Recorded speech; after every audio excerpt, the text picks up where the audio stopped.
நான் சொன்ன பார்த்தீங்களா, இந்த இந்த நூல் இவன் எகிப்திற்கு எட்டப்பன் வேலை செஞ்சனால இந்த பிள்ளைகளை அவங்க டேக் கேர் ஆஃப் பண்ணிட்டாங்க. இன்னும் சொல்ல போனால் அவங்க பொறுப்பெடுத்துக்கிட்டாங்க, எகிப்தியர்கள் பொறுப்பெடுத்துக்கிட்டாங்க. அவங்களுக்கு நல்ல படிப்பை கொடுத்தாங்க. மோசேயை போல சகல காரியங்களிலும் யோசுவாவுக்கு சாஸ்திரங்களையும் கலைகளையும் கற்றுக் கொடுத்தார்கள். அல்லேலூயா. நான் சொல்றது இப்ப புரியுதா உங்களுக்கு? இப்ப சொல்றாரு, இப்போ என்ன போல யோசுவா நீயும் எக்ஸ்பர்ட் தான். அல்லேலூயா. நீயும் தேறினவன் தான். நீ போய் யுத்தத்துக்கான மனிதர்களை தெரிந்தெடு. அல்லேலூயா. எந்த மனிதர்கள் நிராகரித்தார்களோ அவர்களை தெரிந்தெடுக்கிற பொறுப்பை மோசே யோசுவாவுடைய கையில கொடுக்கிறார். அல்லேலூயா, அல்லேலூயா. வாசிங்க அடுத்ததா வாசிக்க போறோம். யாத்ராகமம் புத்தகம் 24ஆம் அதிகாரம் 12-13 வாசிக்கல. யாத்ராகமம் 24. அப்பொழுது கர்த்தர் மோசேயை நோக்கி நீ மலையின் மேல் என்னிடத்திற்கு ஏறி வந்து அங்கே இரு. நான் உனக்கு கற்பலகைகளையும் நீ அவர்களுக்கு உபதேசிப்பதற்கு நான் எழுதின நியாயப்பிரமாணத்தையும் கற்பனைகளையும் கொடுப்பேன் என்றார். அப்பொழுது மோசே தன் ஊழியக்காரனாகிய யோசுவாவோட எழுந்து போனான். மோசே எத்தனையோ பேர் இருந்தாங்க, 5 லட்சம் புருஷர்கள் இருந்தாங்க. ஆனால் மோசே தெரிந்து கொண்டது யாரை தெரிந்து கொண்டார் தெரியுமா? யோசுவாவை தெரிந்து கொண்டார். அல்லேலூயா, அல்லேலூயா. சிலருக்கு அடிக்கடி எத்தனையோ பேர் வேலை செஞ்சாலும், நம்ம கிட்ட வேலை செஞ்சாலும் அடிக்கடி சில பேர்கள் மாத்திரம் சொல்லுவோம். ஏன்னா அவங்க கிட்ட சொன்னா பிரச்சனை இல்லை, அவங்க கிட்ட சொன்னா பார்த்துக்குவாங்கன்னு அர்த்தம். அப்படி மோசேக்கு அடிக்கடி உபயோகப்படுத்துகிற பெயர் யார் தெரியுமா? யார் தெரியுமா? யோசுவா. அல்லேலூயா. யோசுவாவை கூப்பிடுறாரு. இந்த யோசுவா கூட்டிட்டு போறாங்க. 2 பேர் போறாங்க. அதுல போய் யோசுவா விட்டுட்டு மோசே மாத்திரம் மலை உச்சியில போய் அவர் ஜெபம் பண்ற வசனம், அந்த அதிகாரத்துக்கு கடைசி வசனம் சொல்லப்பட்டிருக்குது. 40 நாள் வரைக்கும் மோசே மலையில தேவனோடு கூட பேசி கொண்டிருக்கிறார். அல்லேலூயா. 32ஆம் அதிகாரம் 17ஆம் வசனம். எப்போ இந்த ஜனங்கள் எங்களை கூட்டிக் கொண்டு வந்த மோசேக்கு என்ன சம்பவித்ததோ தெரியலையே அப்படி சொல்லி பொன் கன்றுக்குட்டிகளை உண்டாக்கி அவங்க விக்கிரக ஆராதனை செய்து கொண்டிருக்கும் பொழுது அவங்க அப்போ ஆண்டவர் சொல்றாரு, ஏய் நீ கூட்டி கொண்டு வந்த உன் பிள்ளைகளுக்கு ஜனங்களுக்கு என்னாச்சுன்னு போய் பாருப்பா, அவங்க பாரு இப்படிலாம் பண்ணிட்டு இருக்கிறாங்கன்னு சொல்லி அவங்களை இறக்கி விடுறாரு. மோசே இறக்கி விடுறாரு. அப்போ இறங்கும் பொழுதுதான் அப்பதான் யோசுவா சொல்றாரு, அங்க பாருங்க ஜனங்கள் ஆரவாரம் பண்றாங்க, ஒருவேளை இது யுத்தத்தின் சத்தமா இருக்குமோ அப்படின்னு சொல்லிட்டு சொல்றாரு. இல்ல இது யுத்தத்தின் சத்தம் இல்ல. நான் இது எதுக்கு சொல்றேன்னா, கீழே இருக்கிற ஜனங்கள் என்ன நினைச்சாங்கன்னா, மேலே போன மோசேக்கு என்ன சம்பவித்ததோ எங்களுக்கு தெரியல. அதனால நீங்க யாத்ராகமம் புஸ்தகத்தில் யாத்ராகமம் புஸ்தகம் 32ஆம் அதிகாரமா வாசிங்க. 32ஆம் அதிகாரம் வாசிங்க. 1ஆம் வசனம் வாசிங்க. மோசே மலையிலிருந்து இறங்கி வர தாமதிக்கிறதை ஜனங்கள் கண்டபோது அவர்கள் ஆரோனிடத்தில் கூட்டம் கூடி அவனை நோக்கி, எகிப்து தேசத்திலிருந்து எங்களை அழைத்து கொண்டு வந்த அந்த மோசேக்கு என்ன சம்பவித்தது என்று எங்களுக்கு தெரியல. அதனால இப்போ எங்களை முன்னாடி அழைச்சு கொண்டு போறதுக்கு கன்றுக்குட்டியை உண்டாக்கு. இப்போ பாருங்க, 40 நாளுக்கு மேல ஆன உடனே ஜனங்கள் ஒரு முடிவுக்கு வந்துட்டாங்க. மோசேக்கு என்னமோ ஆயிடுச்சு, அவ்வளவுதான், செத்து போயிட்டார் போல, திரும்பி இனிமேல் வரமாட்டார் போல அப்படின்னு இவங்களா முடிவு பண்ணிட்டாங்க. ஆனால் நடுவில் இருக்கிற யோசுவாவோ என்ன பண்ணார் தெரியுமா? மோசேக்காக காத்து கொண்டிருந்தார். அல்லேலூயா, அல்லேலூயா. திரும்ப கண்டிப்பாய் மோசே வருவார் என்று சொல்லி அந்த இடத்தை விட்டு நகர்ந்து போகவே இல்லை. எந்த இடம்? ஆமா, யாத்திரை 32:17 பார்த்தோம்ல, அந்த இடத்தை விட்டு நகர்ந்து போல. மோசே வரும் வரை யோசுவா காத்திருந்தான். ஆமென், அல்லேலூயா. நான் சொல்றேன், காத்திருக்கிற அனுபவம், நான் சொல்றேன் மனுஷனுக்காக அல்ல, கர்த்தருக்காய் காத்திருக்கிற ஒரு அனுபவம், அது ஒரு மேலான அனுபவம். அல்லேலூயா, அல்லேலூயா. ஆமென். இளைஞர் இளைப்படைந்து ஏசாயா புஸ்தகம் சொல்லப்பட்டிருக்குது, சோர்ந்து போவாங்க, ஆனால் கர்த்தருக்கு காத்திருக்கிறவர்களோ கழுகுகளை போல புது பலனை அடைந்து சட்டைகளை விரைத்து உயரே எழும்புவார்கள். சொல்லுங்க பார்க்கலாம்.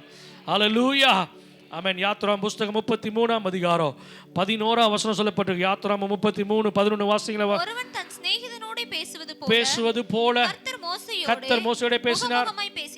பின்பு அவன் பாளையத்துக்கு திரும்பினான். நூனின் குமாரனாகிய யோசுவா என்னும் அவனுடைய பணிவிடை ஊழியக்காரனாகிய வாலிபன் ஆசரிப்பு கூடாரத்தை விட்டு பிரியாதிருந்தான். அல்லேலூயா. இந்த வசனத்தை நம்ம பல முறை நம்ம வாசிச்சிருப்போம். ஆனா பாருங்க, நல்லா கவனிங்க. இவர் இவர் இவர் 11 வசனம் ஆரம்பத்தில் சொல்லப்பட்டிருக்குது. இவர் என்ன பண்ணார்? சிநேகிதனோட பேசுவது போல கர்த்தரோட கூட முகமுகமாய் பேசுறாரு. பேசிட்டு அந்த உடைந்து போன கற்பனைகள் பொதுவாக 2 புதிய கற்பனைகளை வாங்கிட்டு இவர் திரும்ப கீழே இறங்கி வராரு.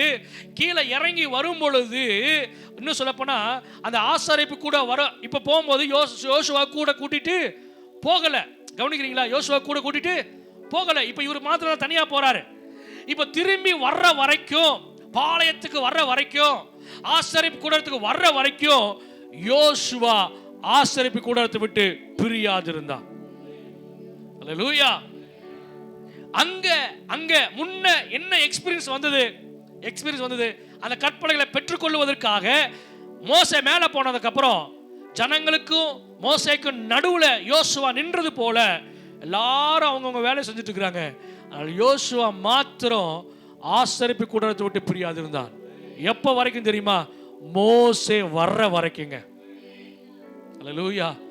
நான் சொல்றேன், என்ன எது ஏன் பிரியாம இருந்தான்னு தெரியல.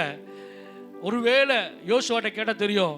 திரும்ப எங்க மோசேவை சீக்கிரமா பத்திரமா அழைச்சு கொண்டு வாங்க ஆண்டவரே. அல்லேலூயா. நான் சொல்றேன், சபை விசுவாசிகள் போதகருக்காக ஜெபிக்கிறத போல ஒரு வல்லமையான ஜெபம் வேற எங்கேயுமே இருக்கவே முடியாது. கொலைக்கு நியமிக்கப்பட்டவர்களையும் விடுதலையாக்க சபை மக்களால் முடியும். அப்போஸ்தலர் புத்தகம் 12ஆம் அதிகாரத்தில் நீங்க பார்த்தீங்கன்னா தெரியும். யாக்கோபை கொன்னுட்டாரு. அடுத்து பேதுருவையும் பிடிச்சி காவலை போட்டாங்க. அந்த பேதுரு காவலை போட்டாங்க. சபையோர் எல்லாரும் ஊக்கமாய் ஜெபம் பண்ணாங்க. ஆமென். ஜெபிக்கிற வீடு. அல்லேலூயா. அந்த ஜெபம் காவல்ல இருந்த பேதுருவை அழைச்சு கொண்டு வந்து வாசல்ல நிக்க வச்சதுங்க.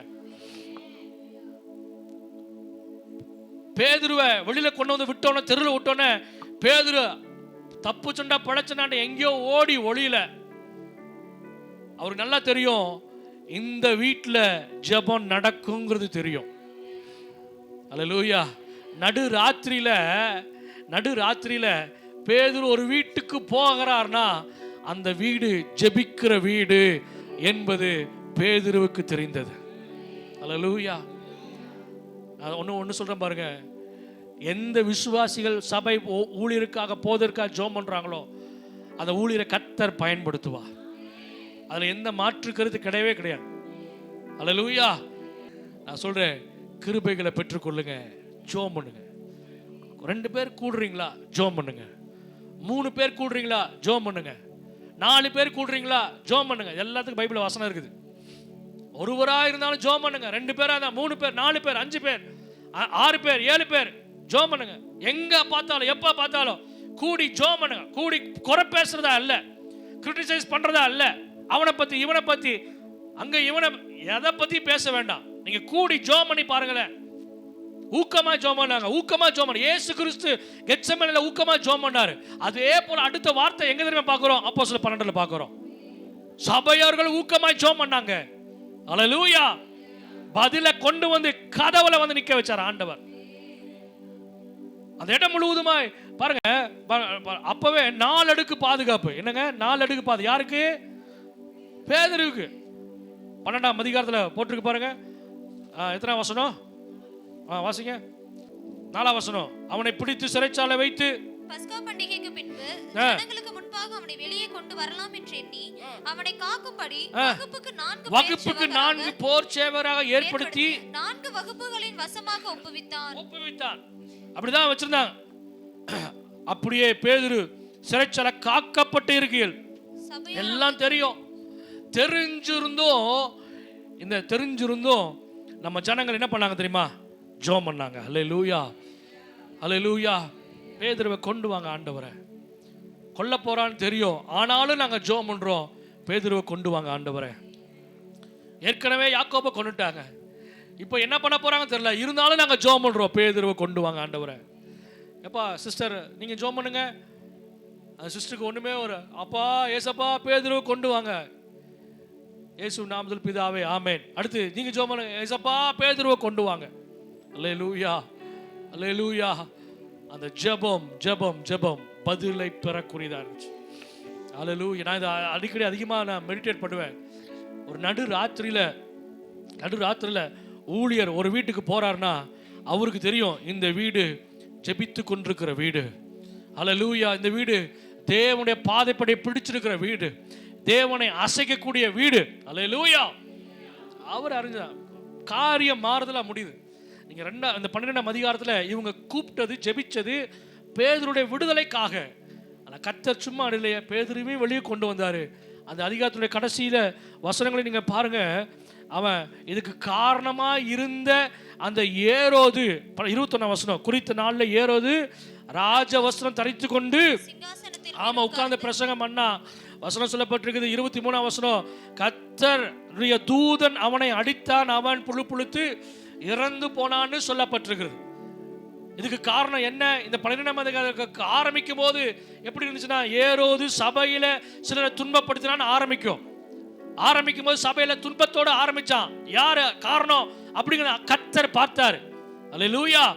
பேதுரு ரிலீஸ் பண்றதுக்கு மாத்திரம் உங்க ஜெபம் முடிய போறது இல்லைங்க. நீங்க நினைக்காத ஒரு காரியத்தையும் கர்த்தர் பிஹைண்ட் தி ஸ்கிரீன் செய்து கொண்டிருக்கிறார். அல்லேலூயா. அது நமக்கு தெரியல, நமக்கு புரியல, நமக்கு விளங்கல.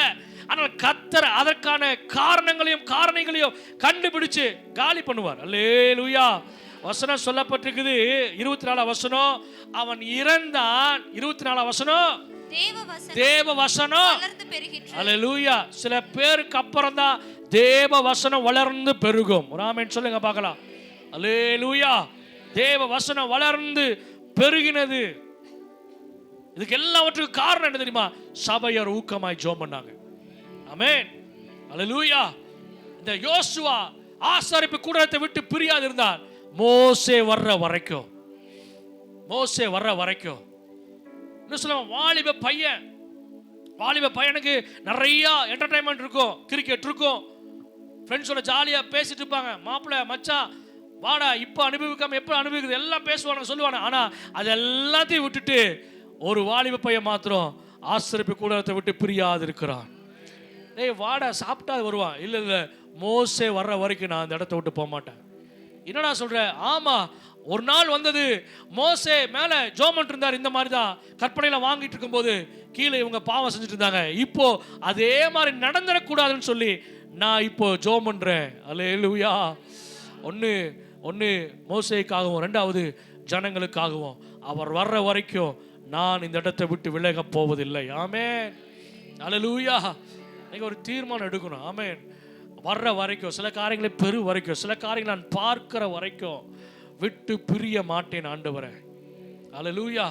தேவையில்லாத வைராக்கியங்களாம் ஒரு இடத்துல மூட்டை கட்டி வச்சுட்டு நான் கர்த்தரை பார்க்கிற வரைக்கும், தரிசிக்கிற வரைக்கும், வாக்குத்தத்தங்களை சுதந்திரித்துக் கொள்கிற வரைக்கும், அவன் கர்த்தர் எனக்காக வைத்த திட்டத்தை நான் பெற்றுக்கொள்ளுகிற வரைக்கும் நான் ஆசரிப்பு கூடாரத்தை விட்டு பிரியாதிருக்க போகிறேன். ஆமென்.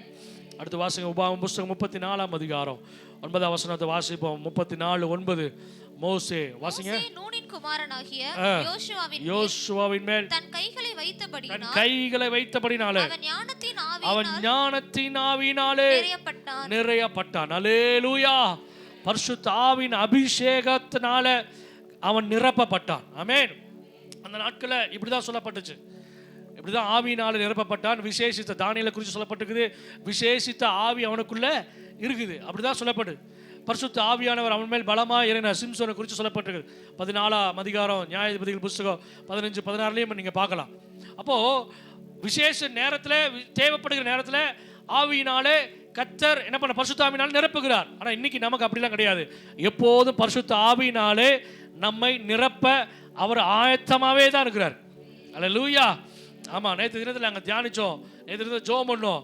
ஆமா, ஸ்தேவான் அழைக்கப்படுவதற்கு 6ஆம் அதிகாரம், அப்போஸ்தலர் புஸ்தகம் 6ஆம் அதிகாரம் 5ஆம் வசனமா, அழைக்கப்படுவது தெரிந்து கொள்ளப்படுவதற்கு காரணம் என்ன தெரியுமா? பந்து விசாரிப்பு செய்கிறதுக்கு சொல்லப்பட்டிருக்குது. பரிசுத்த ஆவியிலே நிறைந்தவனான ஸ்தேவான். அல்லேலூயா, அல்லேலூயா. அதே போல அவன் மரிக்கும் போதும் 7ஆம் அதிகாரத்தில் சொல்லப்பட்டிருக்குது. அவன் மரிக்கும் போதும் பரிசுத்த 55ஆம் வசனம் 7ஆம் அதிகாரம் 55ஆம் வசனம். அவன் பரிசுத்த ஆவியினாலே நிறைந்தவனாய் வானத்தை அண்ணாந்து பார்த்தான். அல்லேலூயா. நான் சொல்றேன், பரிசுத்த ஆவியானுடைய நிறைவு நமக்குள்ளே எப்போது இருக்க வேண்டும். எத்தனை பேர் ஆமென் சொல்றீங்க? அல்லேலூயா. ஆமா ஆமா. நீங்க சங்கீதம் 23 சொல்லப்பட்டிருக்குது, என் தலையை எண்ணெயினால் அபிஷேகம் பண்ணுகிறீர், என் பாத்திரம் நிரம்பி வழிகிறது. நிரம்புது அப்படின்னு சொல்லியிருந்தா என்ன மாத்திரம் தான் ஆண்டவர் நிரப்பிட்டு இருக்கிறார், உங்களை மாத்திரம் தான் ஆண்டவர் நிரப்பிட்டு இருக்கிறார். ஆனா வழியுதுன்னு சொல்லும் பொழுது, நிறைஞ்சு வழிஞ்சு போகும் பொழுது எங்கெல்லாம் போகுதோ அவங்களெல்லாம் அது தொடும். அல்லேலூயா. அபிஷேகம் மாத்திரம் ஒரு தனி மனிதனுக்குள்ள மாத்திரம் இருக்காது. அபிஷேகம் மாத்திரம் அது எல்லாருக்கும் பிரயோஜனப்படுகிறதாய் மாறும். அல்லேலூயா. பரிசுத்தாவின் நிறைவு அப்படிதான். இந்த பரிசுத்தாவின் நிறைவு வந்த உடனே இவன் விஷன், இவனுடைய பார்வை கீழே இருக்கிற பார்வை அல்ல, இவனுடைய பார்வை மேலே நோக்கி பார்த்தான். அல்லேலூயா. கீழே பார்த்தா உலக மனுஷன் கல்லை தூக்கிட்டு நிற்கிறது தெரியுது, கீழே பார்த்தா அவன் திட்டிட்டு இருக்கிறது நமக்கு தெரியுது. இங்கே சொல்கிறேன், என்ன பார்க்காதீங்க, நிறைய பேர் திட்டுறாங்க. ஆனால் பரிசுத்த ஆவியானுடைய நிறைவு வந்தோடனே இவன் அவர்களை பார்க்கல, இவர்களை பார்க்கல, அங்கே பேசுறதை பார்க்கல, கிரிட்டிசைஸை பார்க்கல, முறுமுறுக்கிறத பார்க்கல. இவன் பார்வை வானத்தை அண்ணாந்து பார்த்தது. அது மாத்திரம் இல்லை, பார்த்து அங்கே என்ன பார்த்துச்சாமா சொல்லுங்க பார்க்கலாம். தேவ வாசிங்க. கர்த்தருடைய மகிமை வலது பரிசுத்தல நிற்கிறதையும் அங்க வசனத்துல சொல்லப்பட்டிருக்குது, மனுஷகுமார் தேவனுடைய வலது பரிசுத்தல நிற்கிறதை காண்கிறேன் என்றார். அல்லேலூயா. நான் சொல்றேன், பரிசுத்தாவின் நிறைவு வந்துச்சுன்னா மாம்சமான காரியங்கள், உலக பிரகாரமான காரியங்கள், உலக பிரகாரமான ஆசாபாசங்கள், வேலை வேலை வேலை, பணம் பணம் பணம், சம்பாதித்தியம் ஃபங்க்ஷனு, அப்புறம் கல்யாணம், காது குத்து, கடா வெட்டு, கரிசோறு, இதுக்கெல்லாம் என்ன பண்ண மாட்டோம், நம்ம வீட்டுக்கு போக மாட்டோம், சபையை விட்டுட்டு போக மாட்டோம், ஆண்டரை விட்டுட்டு போக மாட்டோம். பொட்டு வைக்கிறதா வச்சுக்குங்க, சந்தனம் வைக்கிறதா வச்சுக்குங்க, பூ வைக்கிறதா வச்சுக்குங்க. நாங்களே வச்சுக்கிறோமே, எங்கே வாங்கினேன், சாமந்தி பூவா என்னமோ ஒரு பூ, அதெல்லாம் கொடுங்க. என்னிடத்தில் வருகிற ஒன்றையும் புறமே தள்ளுவதில்லை. அங்கே போனால் தான் தெரியும், பாக்கு போட்டு வெத்தலை போட்டுட்டு அப்படியே இருக்கு, சவுக்கு. நான் ஒரு இடத்துல திடீர்னு போயிட்டேன், போனால் வாய்க்குள்ள ஃபுல்லாக வெத்தலை சவன் இருக்குது. நானும் பார்த்து என்ன ரத்தமானு, ஐயோ இல்லைங்க பாஸ்தர் அங்கிட்டு போய் வாய்க்கு பிடிச்சி வருது. சோத்திரம். ஆமாம், இயேசு ரத்தம் செய்யும்.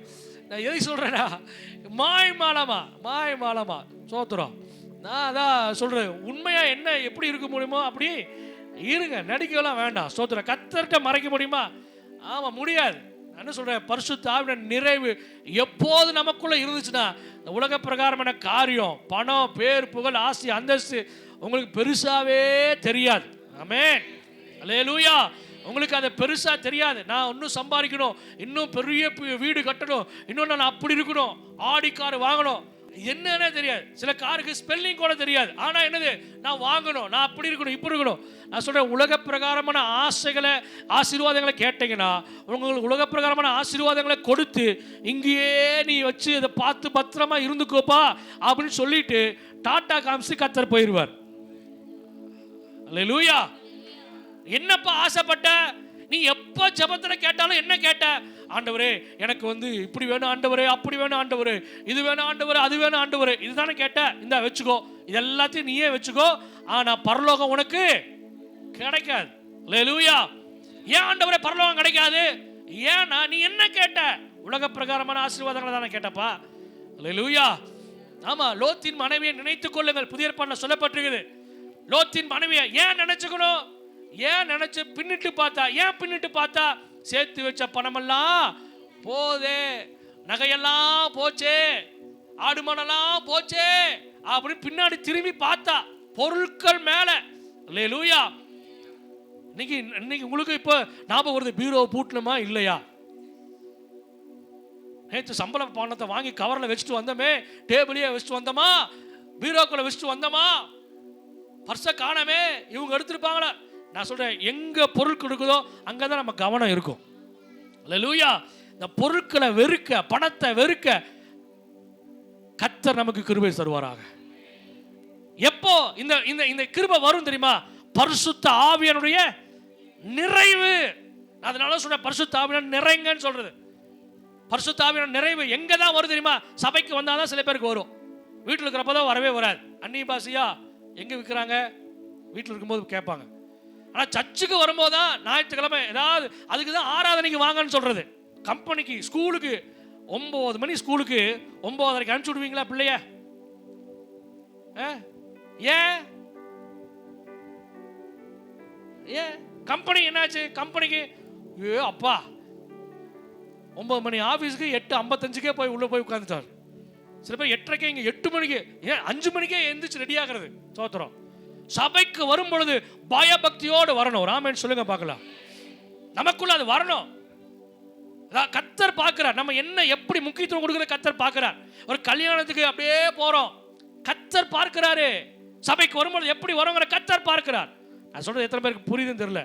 நான் குறை சொல்லுங்களுக்காக, உங்களை குற்றம் காமிக்கணுங்கிறதுக்காக நான் சொல்லலை. வாங்க, ஆவியில் நிறைங்க, அபிஷேகத்தில் நிறைங்க. இது ஆவிக்குரிய சபை, பெந்தகோஸ்தே சபை. டாக்டர் எதுமா சொல்றாரு, நல்லா நீங்க கையை தட்டுனாவே போதும், எல்லா நரம்பு ஃபங்க்ஷன் ஆகுதாமா. என்னங்க? ஆமா, வசனம் சொல்லப்படும், ஓசையுள்ள கைத்தாளத்தோடே. ஆமென். ஆண்டவர் நீங்க கையை தட்டி பாடுனாவே போதும், எல்லா நரம்பு ஃபங்க்ஷன் ஆகும், ஒரு நோய் வராது. ஆமென். கர்த்தருக்கு நம்ம முக்கியத்துவம் கொடுக்கறத கர்த்தர் பார்க்கிறார். எங்க நிறைய முடியும்? சபையில தான் நிறைய முடியும். அதுக்கு தான் சபைக்கு வாங்க வாங்க வாங்க. சபைக்கு வர்றதுனால வராதனால இன்னைக்கு பல பேர் வரல. சபை நடக்காம விட்டுருச்சா? ஆராதனை நடக்காம விட்டுருச்சா? இல்ல. நான் தான் சொல்றேன், ஆண்டோட வருகை வரைக்கும் என்ன நடக்கும்? சபை நடக்கும். வருகை வந்ததுக்கு அப்புறம் தான் ஆராதனை, சபை மூடப்படும். அப்ப வந்து நீங்க திட்டிருப்பீங்க, பாஸ்டர் பாரு இன்னும் வரவே இல்லை. உங்களை சொல்ல, நம்மளாம் தான் போயிருவோம்ல. ஆமென் சொல்லுங்களேன். வராத பரிசுத்தவான்கள் வந்து பார்த்துட்டு என்ன பண்ணுவாங்க? பாஸ்டர் என்ன 7:30 ஆயிடுச்சு, யாருக்கு 7:30 தெரியல, 7:30 ஆயிடுச்சு, இன்னும் பாஸ்டர் வந்து சர்ச்சை திறக்கல, இன்னும் விக்டர் கூட வரல, அவங்க கூட வரல, சுரேஷ் பதர் கூட வரல, யாருமே வரல, சிஸ்டர் கூட வரல, யாருக்குமே பொறுப்பே இல்லை அப்படின்னு எப்போ சொல்லிட்டு இருப்பாங்க? நம்மளுக்கு எப்போ எடுத்துக்கொள்ளப்பட்ட சபை எடுத்துக்கொள்ளப்பட்டதுக்கு அப்புறம். ஸ்தோத்திரம். சில பேருக்கு புரிஞ்சதுக்கு, சில பேருக்கு புரியல. ஸ்தோத்திரம். கர்த்தர் நல்லவர். நான் சொல்ல பரிசுத்த ஆவியின் நிறைவு நமக்குள்ள வேண்டும். ஆமென். பரிசுத்த ஆவியின் நிறைவு. ஆமென். பரிசுத்த ஆவியின் நிறைவு தேவைப்படும் பொழுது பரிசுத்த ஆவியின் நிறைவு சிம்சோனுக்கு கொடுத்தார். எல்லா நேரங்களிலும் பரிசுத்த ஆவியின் நிறைவு தேவைப்படுற இடத்துல மாத்திரம் தான் கொடுத்தார். ஆனால் நமக்கு அப்படி இல்லை, எப்போதும் எல்லா நேரங்களிலும் அந்த நிறைவை நமக்கு கர்த்தர் கொடுத்திருக்கிறார். அடுத்து சீக்கிரமா நான் சொல்லி முடிக்க போறேன். தேவ பாதத்தில் யோசுவா. அல்லேலூயா. நீங்க இந்த காரியங்களை, நிறைய காரியங்களை நீங்க சொல்ல முடியும். தேவனுடைய பாதத்தில் இருக்கிறதுக்கு மெயின் மிக முக்கிய காரணம் என்ன தெரியுமா? யோசுவா கீழ்ப்படிஞ்சார். ஆமென். யுத்தம் வந்துச்சு, ஆண்டவர் சொன்னாரு, அப்பா யுத்தத்துல யோசுவா கீழ்ப்படிஞ்சார். அமலேக்கியர்களுக்கு யுத்தம் பண்ண கீழ்ப்படிஞ்சார். தெரிந்து கொள், கீழ்ப்படிஞ்சார். நான் மலைக்கு போவேன், நீங்க மோசே ஏதோ ஒரு ஐடியா கொடுத்துருப்பாங்க, அதெல்லாம் இல்ல, நீ பாருப்பா. கீழ்ப்படிஞ்சார். அல்லேலூயா. நீங்க யோசுவா புஸ்தகத்துல 5ஆம் அதிகாரம் 15ஆம் வசனத்துல நீங்க பாத்தீங்கன்னா தெரியும், யோசுவா நீ நிக்கிற இடம் பரிசுத்த பூமி, உன் பாதரட்சை கலட்டி போடுன்னு சொன்ன உடனே இவர் கீழ்ப்படிஞ்சார். தேவனுடைய பாதத்துல இவ்வளோ ஒரு பொசிஷன்ல வர்றதுக்கு மிக முக்கியமான ஒரு காரணம் என்ன தெரியுமா? யோசுவா கீழ்ப்படிந்தார். அல்லேலூயா. அடுத்த 6ஆம் அதிகாரம் முதல் வசனம் சொல்லப்பட்டிருக்குது. என்ன சொல்ற வாசிங்களா? எரிகோ இஸ்ரவேல் புத்திரருக்கு முன்பாக அடைக்கப்பட்டிருந்தது, ஒருவரும் வெளியே போகவும் இல்லை, ஒருவரும் உள்ளே வரவும் இல்லை. அடுத்த வசனம், கர்த்தர் யோசுவாவை நோக்கி, இதோ எரிகோவையும் அதன் ராஜாவையும் யுத்த வீரரையும் உன் கையில ஒப்பு கொடுத்துட்டேன். ஆனா சூழ்நிலை எப்படி தெரியுமா இருக்குது? பூட்டி இருக்குது. ஒருவரும் உள்ளே வர முடியல, வெளியும் போக முடியல. அதுதான் சூழ்நிலை. ஆனா கர்த்தர் சொல்ற காரியம் என்ன தெரியுமா? உன் கையில ஒப்பு கொடுத்துட்டேன். அல்லேலூயா. இது நடந்தது, இது பேசுறதுக்கான காரணம் என்ன தெரியுமா? நேற்று தினத்தில் அதை நாங்கள் சொல்லி ஜெபம் பண்ணோம். மேலே இருக்கிற வசனம் 5:15, உன் பாதரட்சிய கலட்டி போடு. அல்லேலூயா. கலட்டி போட வேண்டியத சில காரியங்களை கலட்டி போட்டுட்டா கர்த்தர் நம்மோடு பேசுவார். அல்லேலூயா. கர்த்தர் பேசுவதற்கு தடையா இருக்கிற காரியங்களை நான் தூர அப்புறப்படுத்திட்டேன்னா போதும். ஆமென். கர்த்தர் எனக்காக வைத்திருக்க தேவ திட்டத்தில் நான் செயல்பட முடியும். அல்லேலூயா. நான் மறுபடியும் சொல்றேன், யோர்தானை கடக்கும் பொழுதும் இந்த யோசுவா கீழ்ப்படிந்தார். அல்லேலூயா. எரியோ கோட்டை விழுகும் பொழுதும் யோசுவா கீழ்ப்படிந்தார். சொன்னார், 6 நாள் பேசாம நடக்கணும்பா, பேசாம நடக்கணும். அதை அப்படியே இவர் சொன்னார் பாருங்க. ஜனங்களும் கீழ்ப்படிச்சான். நான் தான் சொல்றேன், தலைவன் எவ்வளியோ தொண்டனும் அவ்வளியே. ஆமென். யோசுவா பேசாம இருந்தார் பாருங்க, யோசுவா பேசாம இருந்தார் பாருங்க, அத்தனை பேரும் பேசாம எரிகோ கோட்டையை என்ன பண்றாங்க, சுத்தி வராங்க. அல்லேலூயா. இப்போ ஏழாவது நாள் சந்தோஷம். ஐயோ போச்சே, இனிமேல் நான் இவங்க சத்தத்தை கேட்கணுமே, கத்துக்கடா எல்லாம் கத்துறாங்க. ஆண்டவர் கொடுத்துட்டான விசுவாசத்தோடு ஆர்ப்பணித்தார்கள். அல்லேலூயா. அதை சொன்ன அத்தனை காரியங்களுக்கு கீழ்ப்படிஞ்சாங்க. அவ்வளோ ஜனங்களை நடத்தி கொண்டு போகிறது சாதாரண விஷயம் அல்ல, அதை கீழ்ப்படிந்தார். அல்லேலூயா. ஆயி பட்டணத்தை வரும்பொழுது இப்போ சொல்றாரு, யோசுவா நீ இன்னும் பிளான்லாம் ஒன்றும் போட்டு கொடுக்க வேண்டாம், நீ என்ன பண்ணு, அந்த ஆயி பட்டணத்துக்கு நேராக உன்னுடைய ஈட்டிய நேராக நீட்டுப்பா. பாருங்க, அங்கே பார்த்தீங்கன்னா யாத்ரா புஸ்தகம் 17ஆம் அதிகாரத்தில் மோசே என்ன பண்ணுறாரு, வியூகமெல்லாம் போட்டு கொடுக்கல, யுத்தத்துக்கு அவர் போகல, யோசுவாட்ட பொறுப்பை கொடுத்துட்டு இவர் மலையில் போய் கையை உயர்த்தி நிற்கிறார்.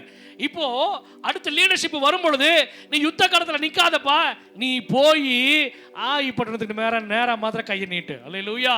நான் என்ன சொல்றது தெரியுமா, நீங்க புரிஞ்சுக்கங்க, யுத்தம் நம்முடையது கிடையாது. யுத்தத்தை செய்யறதுக்கு ஆண்டவர் நம்ம அலோ பண்ணவே இல்லை. நீங்க சும்மா இருந்தா போதும், கர்த்தர் நான் யுத்தத்தை பார்த்து கொள்ளுகிறேன். ஆமென். இன்னைக்கு நம்ம என்ன பண்றோம், ஆண்டவரே நீங்க பேசாம இருங்க, நான் பார்த்துக்கிறேன், என்னால முடியாம ட்ரிப்ஸ் இறக்கும் போது மாத்திரம் நீங்க வந்து என்ன பண்ணுங்க, ஹெல்ப் பண்ணுங்க. அல்லேலூயா. ஆமா, யுத்தம் என்னால முடிஞ்ச வரைக்கும் நான் பார்க்கிறேன். ஆண்டவர் சொல்றார், யுத்தம்னா நீ விட்டுட்டு போயிடுப்பா, நான் பார்த்துக்கிறேன்ப்பா. வியூகம் போட்டு அதெல்லாம் எதுவுமே டிஸ்டர்பே பண்ணல. இவர் போய் நிற்கிறார், சொல்றதே கீழ்ப்படுகிறார். ஆமென். ஒரு வசனம், அழகான வசனம், யோசுவாவின் புஸ்தகம் 8ஆம் அதிகாரம் 35ஆம் வசனம் வாசிங்க பார்க்கலாம்.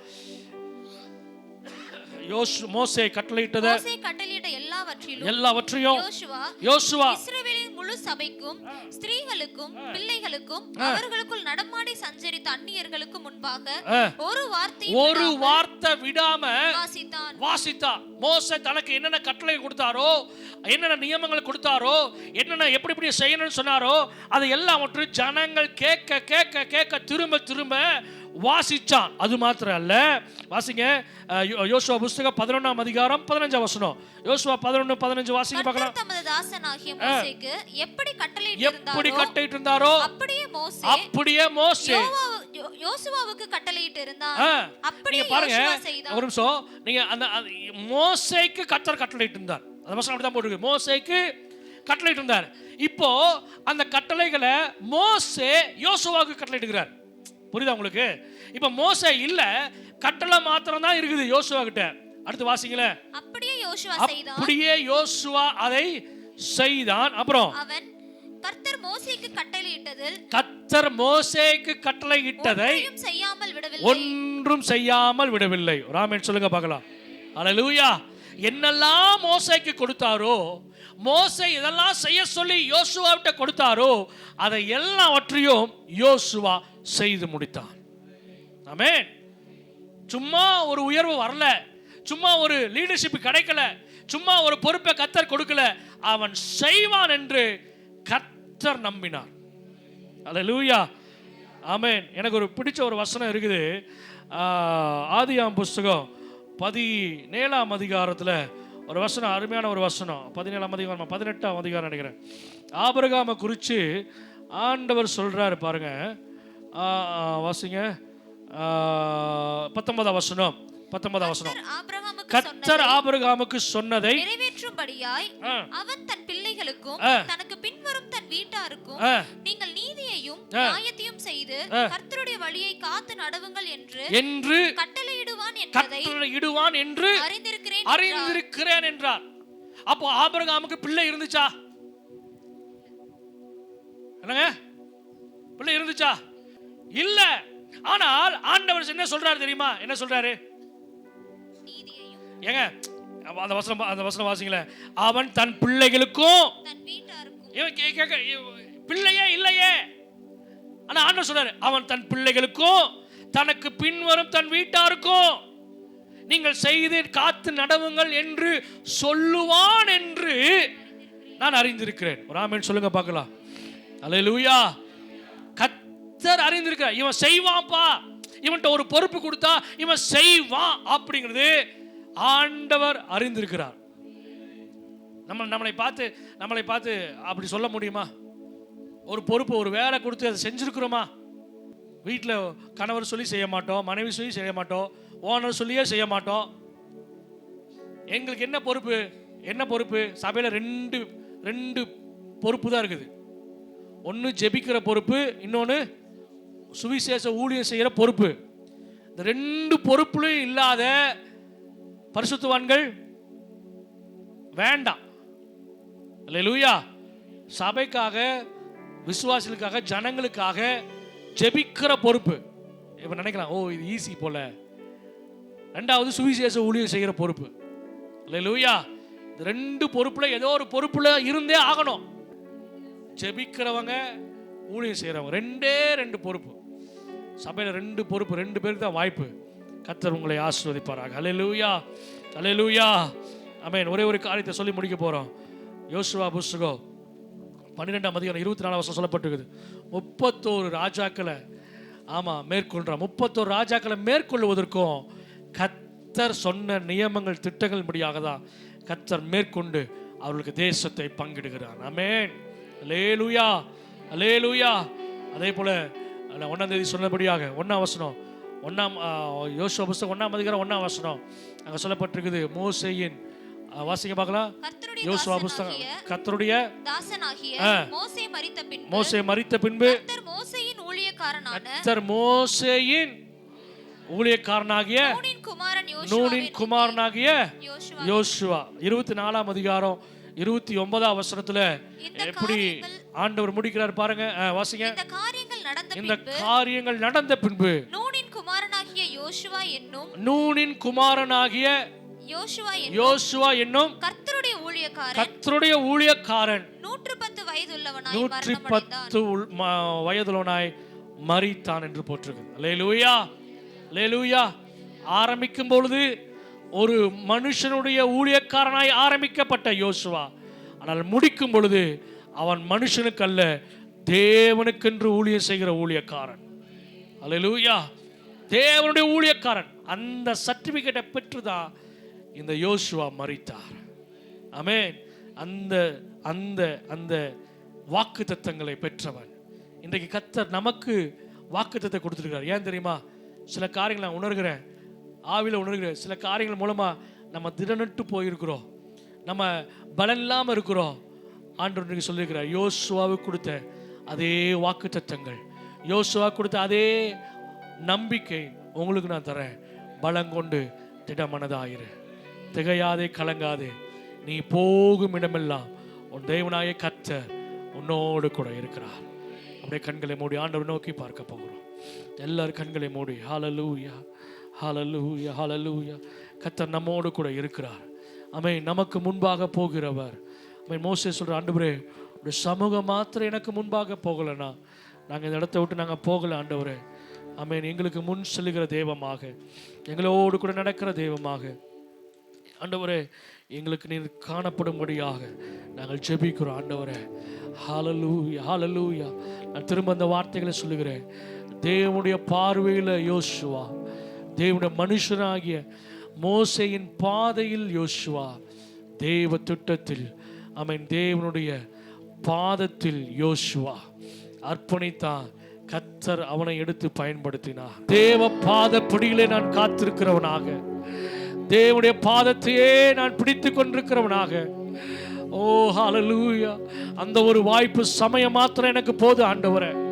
இந்த உலகத்தின் காரியங்கள் எனக்கு வேண்டாம். பரிசுத்த ஆவியின் நிறைவு எனக்குள்ள வரட்டும் ஆண்டவரே. அதுல நான் முழுவதுமாய் நிரம்பி இருக்க வேண்டும் அப்பா. அந்த அபிஷேகத்துல முழுவதுமாய் நான் நிரம்பி இருக்க வேண்டும். என் பாத்திரம் எப்போது நிரம்பி இருக்கட்டும் ஆண்டவரே. ஹல்லேலூயா. எத்தனை பேர் சொல்றீங்க? எத்தனை பேர் உண்மையா சொல்றீங்க? நான் எப்போது நிறைந்து இருக்கிறவனாக. ஹல்லேலூயா. ஆமா, அந்த ஸ்தேவானை குறித்து சொல்லப்பட்டிருக்குது. அவனுடைய பார்வை கீழே இருந்திருந்தா சில பேர் பல்ல கடிச்சு கொண்டிருக்கிறத அவன் பார்த்திருப்பான். அவன் பார்வை கீழே இருந்ததுன்னா அநேகர் கல்லை எடுத்திருக்கிறத அவன் பார்த்து பயந்திருப்பான். அநேகர் நேரங்களில் நம்ம கீழே பார்க்கிறதுனால தான் மற்ற மனுஷர்களை நம்ம பார்த்து பார்த்து பார்த்து வேதனைப்படுகிறோம். ஆனால் என்றைக்கு பரிசுத்த ஆவியின் நிறைவு வந்து அவன் பரலோகத்தை நோக்கி பார்க்கிறானோ, அவனுக்காக வானம் திறக்கப்பட்டதையும், அவனுக்காக தேவனானவர் ஆண்டவர் இயேசு கிறிஸ்துவ தேவனுடைய வலது பரிசுத்திலே எழுந்து நின்று வரவேற்கிறவராகவும் அவன் காண்டான் என்று சொல்லப்பட்டிருக்கிறது. ஆமென். தேவ தரிசனத்தை காண்கிறவனாக, தேவ தரிசனத்திலே நாங்கள் நிறைந்தவர்களாக, எப்போதும் நாங்கள் மேலானவர்களை நோக்கி பார்க்கத்தக்கவர்களாக எங்களுக்கு கிருபை உண்டாகட்டும் ஆண்டவரே, கிருபை உண்டாகட்டும் ஆண்டவரே. ஓ, தேவனுடைய பார்வையிலே நாங்கள் காணப்பட, தேவ மனுஷர்களுடைய எங்கள் முன்னோர்களுடைய பாதையிலே நாங்கள் பிரயாணிக்க அருமையான ஒரு வசனம் சொல்லப்பட்டிருக்குது. ஆமென். எபிரேயர் புஸ்தகம் 12ஆம் அதிகாரம் 1ஆம் வசனத்தில் சொல்லப்பட்டிருக்குது. ஆமென். சோதரா, அருமையான ஒரு வசனம் வாசிங்க பார்க்கலாம். ஆமா, மேகம் போன்ற இத்தனை திரளான சாட்சிகள் என்று சொல்லப்பட்டிருக்கிறது. நமக்கு முன்னமாகவே சில அனுபவங்களை கர்த்தர் வைத்திருக்கிறார், சில முன்னோர்களை கர்த்தர் வைத்திருக்கிறார். அவருடைய சாட்சிகளிலே நாம் விசுவாசத்திலே பலப்படும்படியாக, வைராக்கியத்தை பலப்படும்படியாக ஆமென் கர்த்தர் நம்மை வைத்திருக்கிறார், அவர்களை வைத்திருக்கிறார், முன்னோடியாய் கர்த்தர் வைத்திருக்கிறார். ஆமென். அந்த பாதையிலே நாங்கள் பிரயாணம் பண்ண ஆண்டவரே, இதை விட மேலான ஒரு காரியம், தேவனுடைய வார்த்தைக்கு நாங்கள் கீழ்ப்படிய, தேவ பாதைப்படியை விட்டு எடுபடாத நல்ல பங்கை போல நாங்கள் பிடித்து கொண்டு காத்திருக்க கர்த்தர் கிருபை பாராட்டுங்க. இந்த கரங்களை அர்ப்பணிக்கிறோம் ஆண்டவரே, முழுவதுமாய் நம்முடைய சமூகத்தில் ஒப்பு கொடுக்கிறோம் ஆண்டவரே. எங்களை ஏற்றுக்கொண்டு ஆண்டவரே, இந்த வசனத்தின் பலன் எங்களுக்குள்ள நிறைவாய் காணப்படட்டும் என்று சொல்லி ஒப்பு கொடுத்து நாங்கள் ஜெபம் பண்றோம். எல்லா துதி கன மகிமை ஒருவருக்கே செலுத்துகிறோம், இயேசு கிறிஸ்துவின் வல்லமையுள்ள நாமத்தில் பிதாவே. ஆமென். ஆமென். Praise the Lord.